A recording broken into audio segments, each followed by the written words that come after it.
Snow fell in heavy silence over the Ardennes. The pine trees bent beneath the weight, their dark shapes ghostly against the pale light of dawn. Beneath that quiet canopy, an army waited. In the frozen breath of December 1944, the German war machine, beaten, cornered, but not yet broken, prepared its last and most desperate strike. For months, Berlin had been burning from Allied bombs. The Eastern Front was collapsing under the Red Army's relentless push. The Reich's days were numbered, yet in his concrete fortress at the Wolf's Lair, Adolf Hitler believed he could still reverse fate with one masterstroke. The plan was audacious: pierce the Allied lines through the Ardennes forest, seize the Belgian port of Antwerp, and split the British and American armies in half. If it worked, it could fracture the alliance and perhaps force a negotiated peace.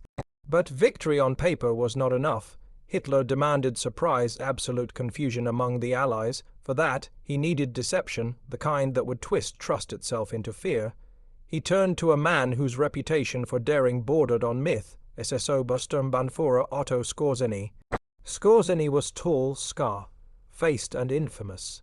Months earlier, he had led the raid that rescued Benito Mussolini from an Italian mountain prison using gliders and shock tactics. Hitler called him the most dangerous man in Europe. Now, Skorzeny was ordered to create a unit that would make the Allies doubt their own eyes. The mission's codename, Operation Greif, the German word for griffin, a creature part eagle, part lion, a symbol of deception, power, and predation. Its goal was unprecedented. German soldiers would disguise themselves as American GI, infiltrate Allied lines, seize key bridges, change road signs, and spread chaos. Some whispered that their true task was darker: to capture or even assassinate General Dwight Eisenhower himself. Within days, Skorzeny assembled an elite force drawn from the Wehrmacht, Luftwaffe, and Waffen-SS. He called it Panzer Brigade 150, but the challenge was enormous. They would need American uniforms, vehicles, weapons, and fluent English. Germany had none to spare. Captured Allied equipment was scavenged from depots and wrecks. Mechanics painted over German tanks to resemble U.S. Shermans. Workshops forged counterfeit identification papers and dog tags. From the black market and captured stores came American cigarettes, Hershey bars, and even bottles of Coca-Cola. Everything mattered. Yet the greatest difficulty was language. Of the thousands who volunteered for the mission, only a few dozen could speak English, and fewer still with an American accent. Skorzeny knew he was sending men to near certain death if they were caught. But he also knew fear itself could be a weapon. Training began at Friedenthal near Berlin. Soldiers practiced saluting the American way, learned slang, okay, buddy, jeep, and memorized baseball teams and Hollywood actors. They drilled on how to drive U.S. trucks, how to handle a Thompson submachine gun, how to act casual at a checkpoint. By early December 1944, as Allied troops enjoyed what they believed was a quiet sector, the German offensive was ready. More than 200,000 men, supported by 1,000 tanks, would strike through the Ardennes. Operation Greif would move ahead of them unseen to sow confusion. At dawn on December 16, 1944, the artillery thunder began. Shells screamed across the fog-bound forest, lighting the snowy hills in orange flashes. The Battle of the Bulge had begun. Skorzeny's disguised units slipped through the gaps, riding captured jeeps with painted white stars. They carried forged orders claiming to be from the American First Army. Their first tasks were subtle: switch signposts, misdirect convoys, cut telephone lines, and report troop movements back to German HQ. In the early hours, they succeeded brilliantly. Allied columns were rerouted down wrong roads. Entire ammunition dumps were left unguarded because someone with an American accent had claimed new orders. Bridges expected to be safe were blown before retreating units could cross. But soon, rumors began to spread through the Allied ranks, rumors that enemy soldiers were wearing U.S. uniforms. Checkpoint guards grew nervous. The 84th Infantry Division reported strange behavior from supposed MP who vanished after giving directions. A jeep bearing American markings was stopped near Malmedy. The occupants spoke perfect English, but one of them saluted the wrong way. When questioned about baseball, they hesitated. That was enough. The Americans opened fire. By nightfall, paranoia had become a weapon deadlier than any rifle. Across Belgium, MP stopped everyone, even generals. At one roadblock near Liege, General Omar Bradley himself was detained for several minutes because a sentry suspected his staff car looked too new. Another checkpoint demanded officers answer questions about Mickey Mouse and the 1940 World Series before being allowed through. What began as a trickle of doubt turned into a flood of fear. Reports claimed German infiltrators planned to kill Eisenhower.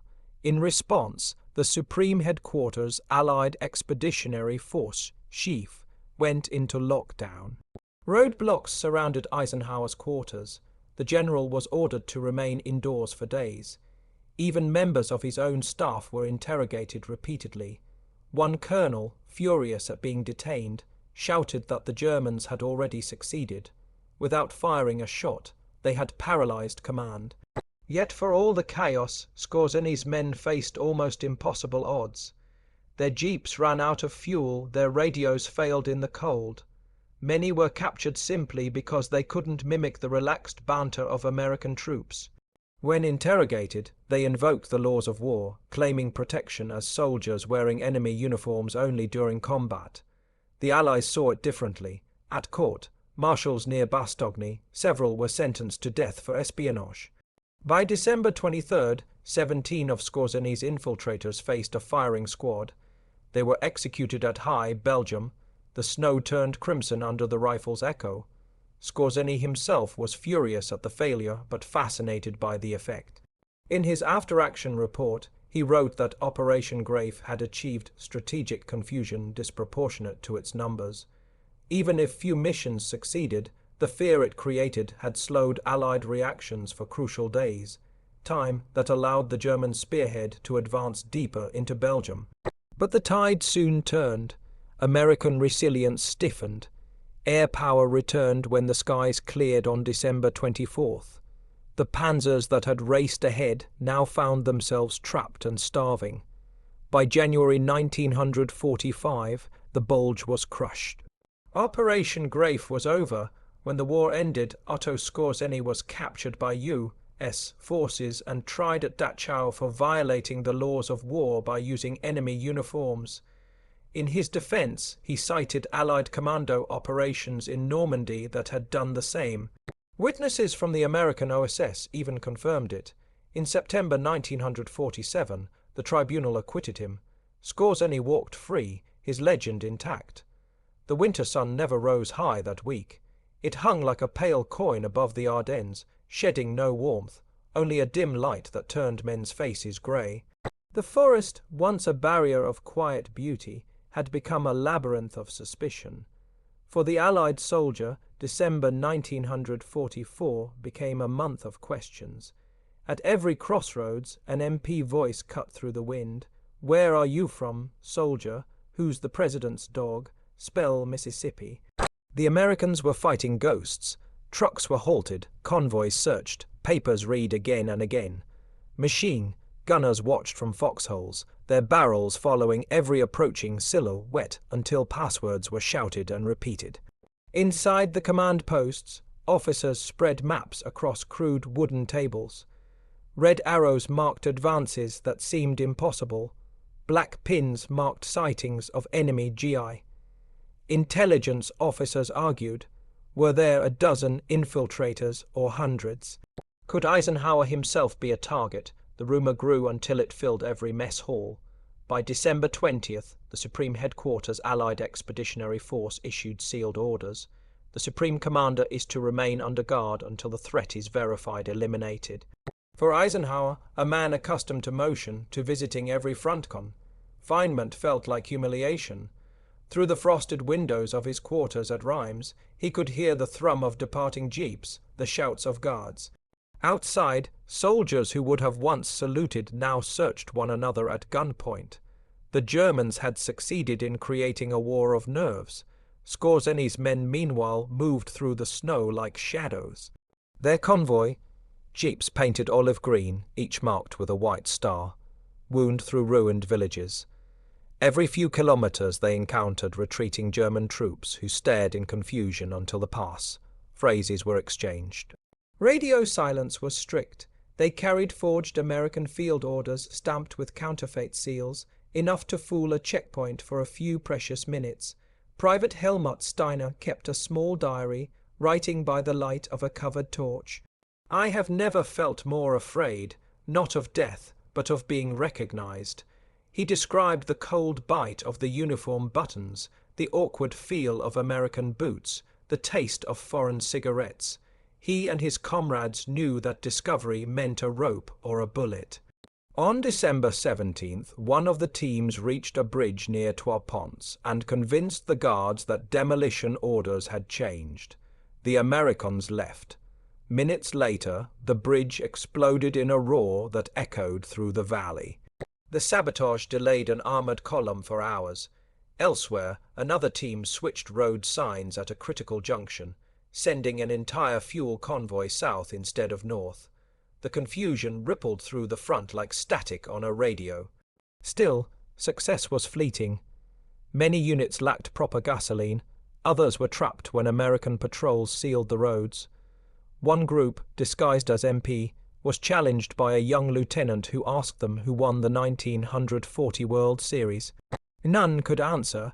They were disarmed on the spot. By the 19th, the masquerade was collapsing. Orders to withdraw never reached most of the men. Dozens were captured, their true uniforms hidden under layers of American wool.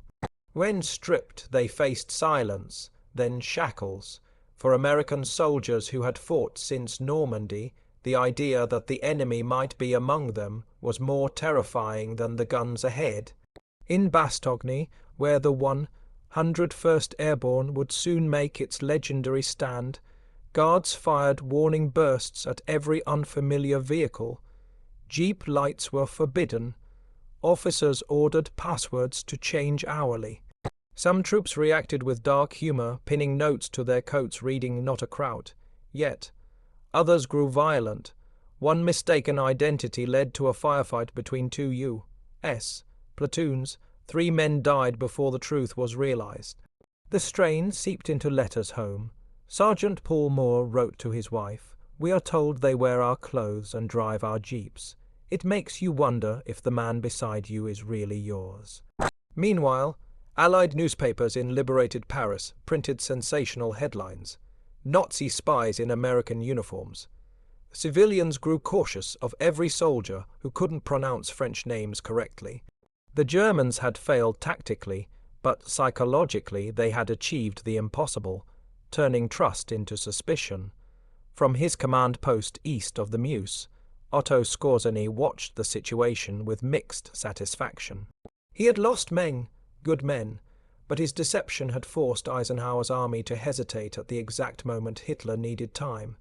His own radio logs recorded dozens of Allied broadcasts discussing enemy imposters. Each transmission meant one more delay, one more bridge guarded instead of attacked. Yet the offensive itself was stalling. Hitler's grand gamble relied on fuel that never arrived and weather that refused to stay cloudy. Once Allied air power returned, German columns became easy prey. Skorzeny knew the game was over when he saw lines of burning panzers stretching across the snow.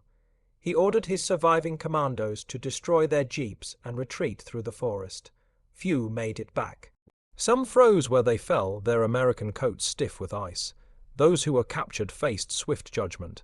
Military law was clear. Fighting in enemy uniform constituted espionage, punishable by death. At field tribunals, interpreters translated halting German pleas. Many argued they had worn the uniforms only for infiltration, not for combat. The distinction mattered little. The orders came fast. On December 23rd, at a quarry near Haye, Belgium, 17 men were blindfolded and placed before a wall. A chaplain murmured prayers in English so they could understand the words of forgiveness. The volley that followed echoed down the valley. Witnesses said the snow absorbed the sound like a sigh. Christmas brought clear skies, and with them the Allied aircraft. P-47 Thunderbolts and Typhoons roared overhead. strafing German convoys caught on the open roads. The surprise that had fueled Hitler's plan evaporated. In Bastogne, the 101st Airborne held out despite encirclement. When German envoys demanded surrender, Brigadier General Anthony McAuliffe famously replied with a single word: nuts. Operation Greif had played its part, but now the war returned to brutal normalcy. Tank against tank, soldier against soldier. The deception units, shattered and scattered, disappeared into the snow. By mid-January, the Bulge was gone, leaving behind wreckage and frozen bodies, monuments to desperation. Skorzeny was summoned back to Berlin. Hitler met him briefly, praising his courage and imagination. The Führer still believed that boldness could change destiny. The men who had died for that illusion would never know how little it mattered.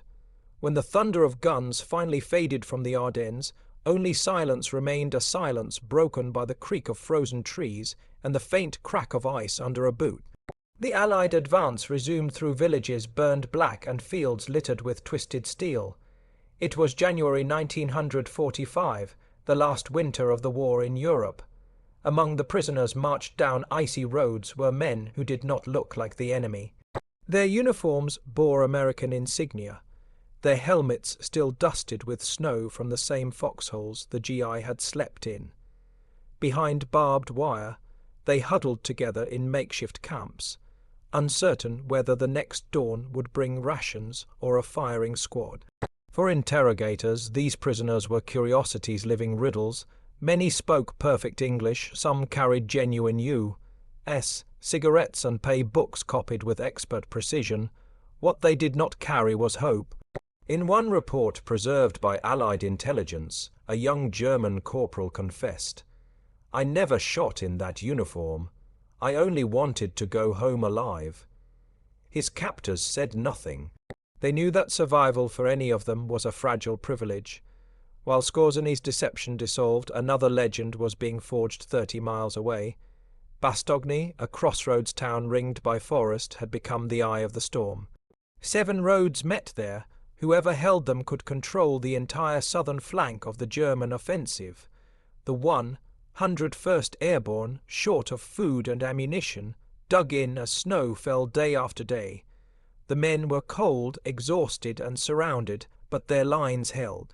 Paratroopers scavenged through ruins, melting snow for water and sharing rations that tasted of cardboard and grit. To the east, tank shells whistled over the rooftops. The air smelled of diesel and cordite. Medics worked in cellar hospitals lit by lanterns, their gloves stiff with blood.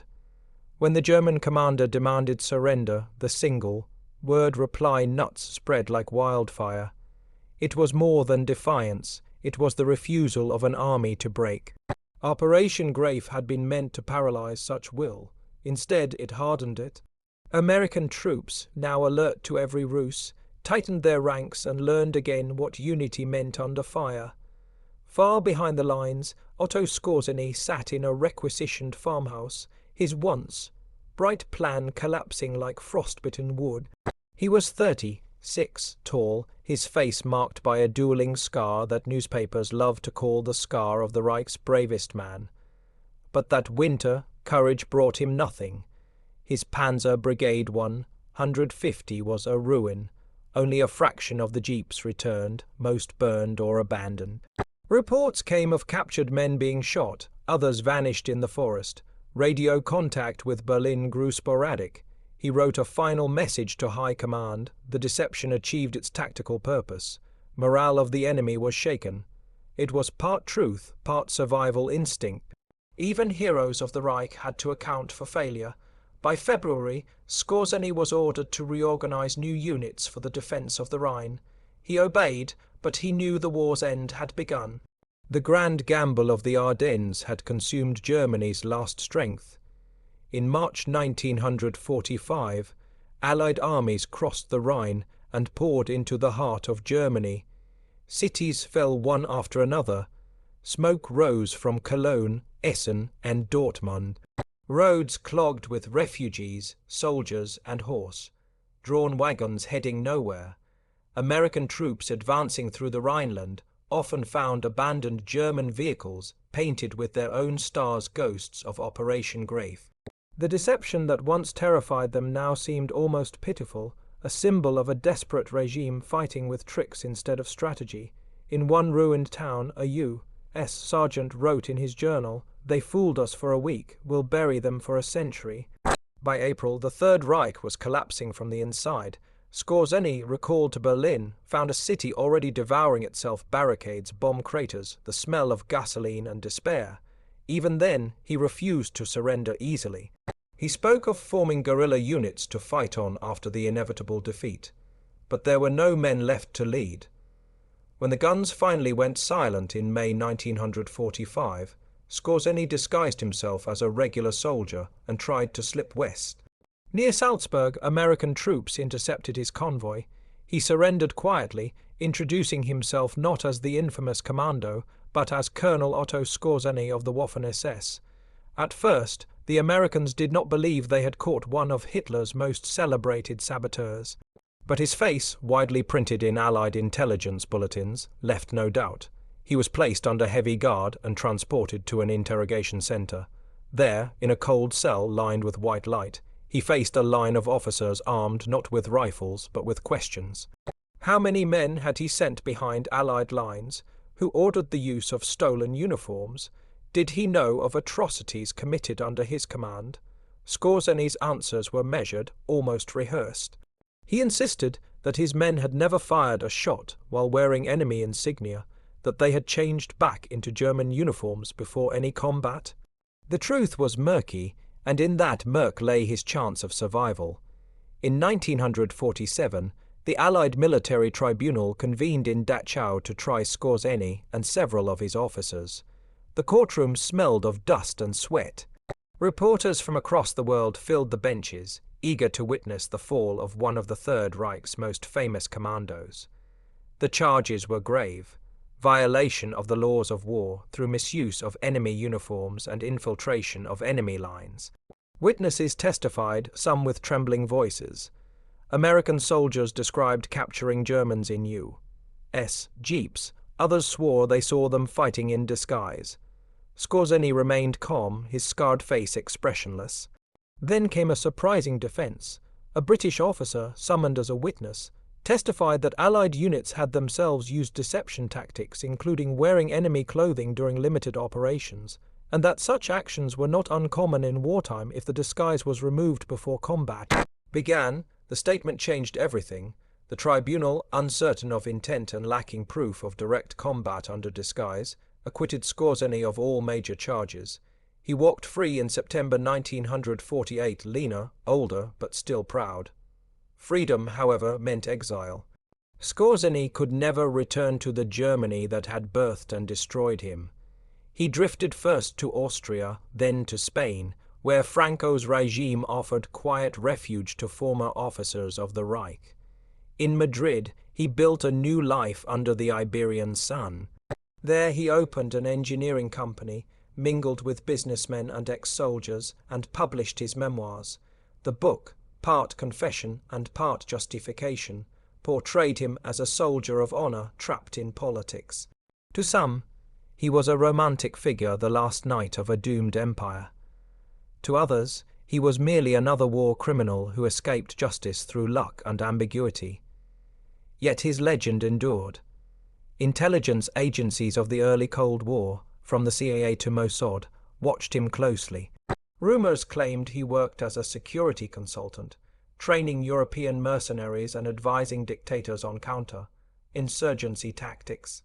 In truth, the man who once commanded elite commandos spent his later years giving lectures on engineering and the psychology of special operations. Long after the war, historians continued to debate Operation Greif. Strategically, it failed. None of the disguised teams reached the Meuse, the offensive collapsed, and Hitler's dream of splitting the Allies died in the snow. Yet psychologically, it succeeded beyond measure. The operation proved how fragile armies could become when fear of betrayal entered their ranks. A few dozen men in stolen uniforms had stalled an army of millions not with weapons, but with doubt. The Allied response became a case study in counter intelligence. Future military manuals cited the Ardennes infiltration as a warning: always verify, never assume. Every checkpoint, every identification protocol used in modern warfare carries a trace of that winter paranoia. Skorzeny's name, meanwhile, became shorthand for daring deception. To military historians, he was both villain and visionary, a man who showed that in war, perception could be as lethal as artillery. By the time the 1950s arrived, Europe had rebuilt enough to forget. Streets filled with laughter again, factories roared to life, and the scars of war faded under new layers of concrete and time. But the veterans who had faced the false GI in the Ardennes never forgot. In reunion halls and letters, they spoke of that cold season when no one knew who was friend or foe. They remembered passwords whispered in the dark, the tension of every approaching vehicle, the relief when it was truly their own. For them, Operation Greif was not a footnote, but a memory that defined the meaning of vigilance. The enemy had not just attacked their lines. He had invaded their certainty,